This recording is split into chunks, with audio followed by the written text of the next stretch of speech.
Paige from Bahala Wellness here. Today we're going to be talking about the Dutch test.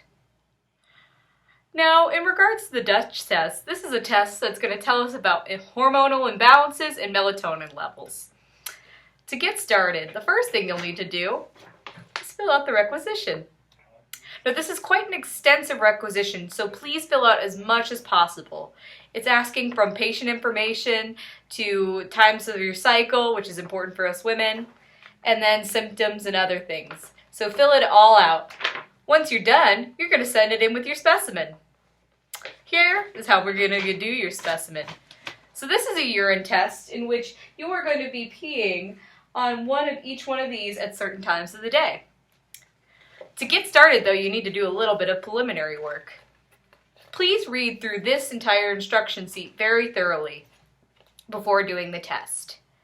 First and foremost, if you're a man or a postmenopausal woman, then you can do the collection at any time. If you're a woman with a regular cycle, I'm sorry, but also you need to collect on the 19th through the 22nd day. Now, if you're a woman with an irregular cycle, then please go onto the Dutch test website in which they give you proper instructions on telling what day you should be doing the collection on. Also, if you're on any hormone replacements, whether that be oral or gel, please consult with the doctor beforehand. Especially if you're on DHEA, pregnenolone, or estrogen. You need to at least be 2 days off of those before you do this test. Also, if you're on birth control, please consult with a doctor to make sure that this is a proper test for you. And finally, for food-wise, you want to avoid avocados, bananas, and fava beans at least 2 days prior to the collection. Now that we've gone over all the preliminary work, how do we do the actual test? If you notice this colorful chart here, this will give you the times and how to do it.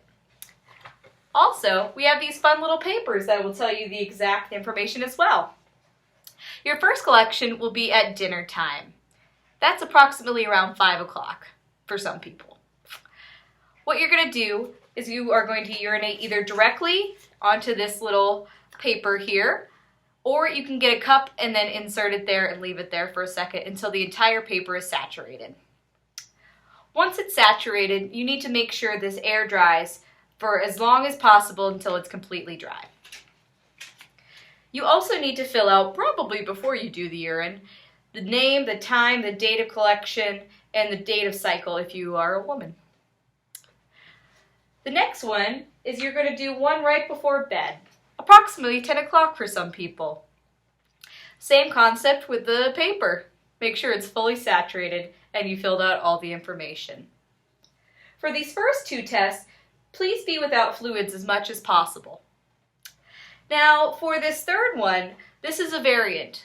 And what I mean by that is if you wake up in the middle of the night to use the restroom, then you will do this one here, the extra overnight one. Now, if you don't wake up in the middle of the night, you don't have to do this test.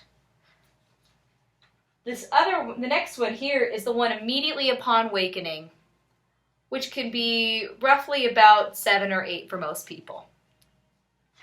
And then, once you're done with this one, you'll do the last one, which is 2 hours after your last one. You can do a little bit of water and fluids on these last two tests. Once all of these are filled out and dried and ready to go, then what you're going to do is mail them off. You should be getting the results soon after the fact, at least a week or 2. But if you have any questions, you can always call at Bahala Wellness.